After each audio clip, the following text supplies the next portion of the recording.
होता है। तो प्रातः काल होते ही पंछी दाना चुगने चल देते हैं। देखिए यहाँ कवि ने पंछी भाव दर्शन कराया, वस्तुता पंछी और कोई नहीं, हमें आप सभी लोग। और इसी श्रृंखला में आगे हमारे समझ यही सब बात है, पता नहीं है। कवि ने भाव दर्शन कराया है कि प्रत्येक व्यक्ति प्रातः काल होता है तो घर से निकल पड़ता है। काहे के लिए? घर से बाहर निकलेंगे, जीव को पार्जन करेंगे, अपने संतानों के लिए, अपनी पत्नी के लिए कुछ लाएंगे, है ना। लेकिन विडंबना यह है कि सुबह निकला हुआ व्यक्ति न तो उसको यह पता है कि हम शाम को सुरक्षित घर आएंगे, और न उसके घर वालों को यह पता होता है कि जो व्यक्ति हमारा सुबह घर से निकलेगा क्या वह शाम को सुरक्षित आएगा। तो कवियों ने भाव दर्शन कराया, प्रातः काल होते ही पंछी दाना चुगने चल देते हैं, और छोड़ घोंसलों में बच्चों को जीवन की नैया खेलते हैं। पर प्राण पखेरु कब उड़ जाए, प्राण पखेरु कब उड़ जाए, पंछी को मालूम नहीं कौन पौधा मोती बन जाए, उनमें घोंघू मालूम होता क्या है। आगे लाला ठाकुर ऋषि दधीच का दान विश्व में, और इसी श्रृंखला में विश्व में ये जग के लिए वरदान बन गया। शिल्प कलाकारों के द्वारा यह पत्थर भी भगवान बन गया। बहुत से पत्थर पड़े होते हैं, लेकिन उन पत्थरों को अपनी किस्मत नहीं पता होती है। कौन से पत्थर का सिलवट्टा बनेगा, कौन से पत्थर के शंकर जी बनाए जाएंगे। क्यों भाई? कौन शिला शंकर बन जाए, कौन शिला शंकर बन जाए, उन असमत को मालूम नहीं कौन पूजो मोती बन जाए, उनमें घोघो मालूम नहीं, उनमें घोघो मालूम नहीं। ये सारा संसार स्वप्नवत है, इसीलिए भगवान शंकर ने अपने जीवन का अनुभव बताया है। उमा कहा मैं अनुभव अपना सत हरि भजन, जगत सब सपना। सारा संसार स्वप्नवत है, सत्य क्या है? भगवान का भजन। राजकुमार लक्ष्मण ने काव्य के माध्यम से ज्ञान दिया कि प्राणी को मालूम नहीं है सुबह का निकला शाम को घर वापस आएगा, सुकुशल तो नहीं आएगा। फिर भी आज का प्राणी पापाचार में लिप्त है, अपनी इच्छाओं की पूर्ति करने के लिए पाप की आराधना करता है। जानते हो पाप कब होता है प्राणी से?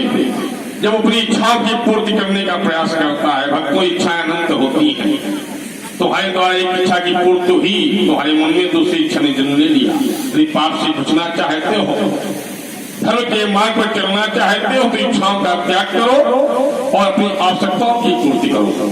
तुम लोग अपनी आवश्यकताओं की पूर्ति बड़ी सरलता पूर्वक कर सकते हो धर्म के मार्ग को अपना करके। कि तो ऐसा है नहीं, इसके विपरीत है। धन चाहता है, इच्छाओं की पूर्ति करना चाहता है, उसमें लिप्त है, पापाचार में लिप्त है। और सावधान हो जाओ, है ना? जो पापाचार में लिप्त है सावधान हो जाए। क्यों? कि कर रहे हो अरे, कर रहे हो अरे पाप किसी के लिए, कर रहे हो अरे पाप किसी के लिए, बस ये जीवन मिला 4 दिन के लिए। कर रहे हो अरे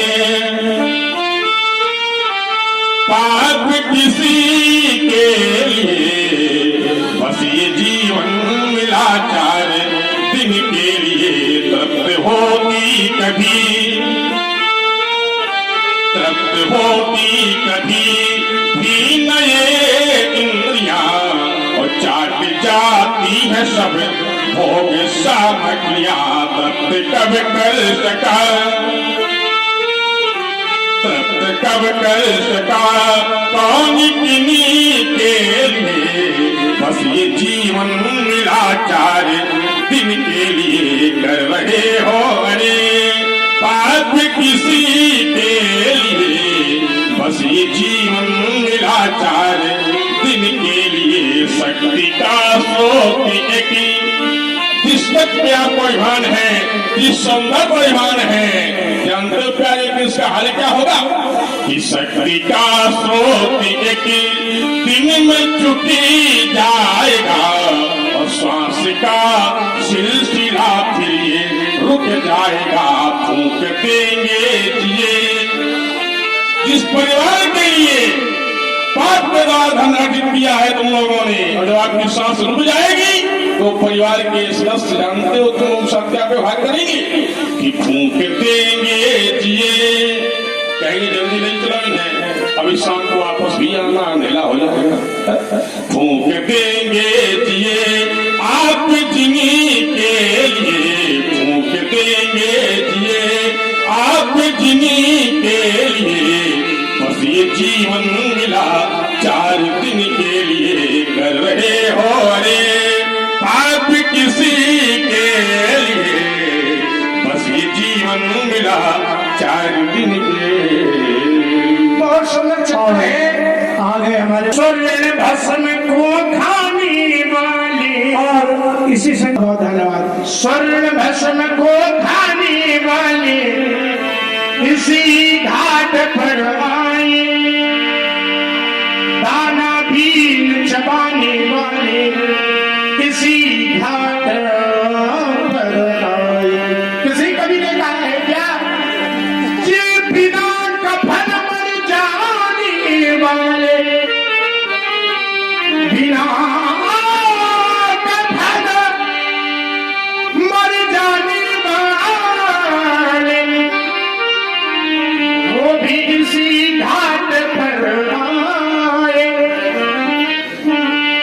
और माला रोज घुमाने वाले वो भी इसी घाट पर आए, चंदन खूब लगाने वाले इसी घाट पर, इसीलिए इसका नाम क्या है शमशान, सम्मान बराबर, जहां सबकी शान बराबर हो चाहे जो हो।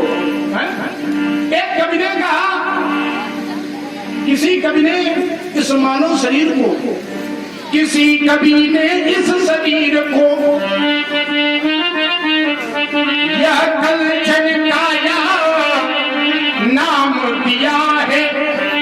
एक कवि ने कहा यह शरीर क्या है, बोले कंचन की काया है, कंचन माने सोना, लेकिन एक कवि ने उस पर व्यंग किया, और वह व्यंग क्या किया, सोने की राखी तो देखो, सोने की राखी माने स्वर्ण भाषा, सोने की राखी तो देखो ऊंचे दामों में बिकती है, पर हायर मानो ये तेरी राखी उड़ी उड़ी फिरती है, कोई उसका मूल्य नहीं है, एक जगह मूल्य है, कहाँ है, भगवान शंकर के नाम है। इस मानव की राखी का कहीं मूल्य नहीं है, लेकिन इस राखी का मूल्य है तो कहाँ है, हाय मानो तेरी गोदी से मरघट तक व्यक्ति जन्म कहां से लेता है, इस व्यक्ति का जीवन माँ की उदर से प्रारंभ होता है, माँ की गोदी से मरघट तक है ये कितनी दूरी, पर हाय रे मानव तय करने में तूने उम्र लगा दी, पूरा जीवन व्यतीत कर देता है, जाना नहीं है, यही सत्य है महाराज। इसलिए हमारा कहना है जब हम आपके जीवन को देखते हैं आप समझाते बहुत अच्छा हो, लेकिन आपने क्या किया है, तो मैंने तो रक्त बहाया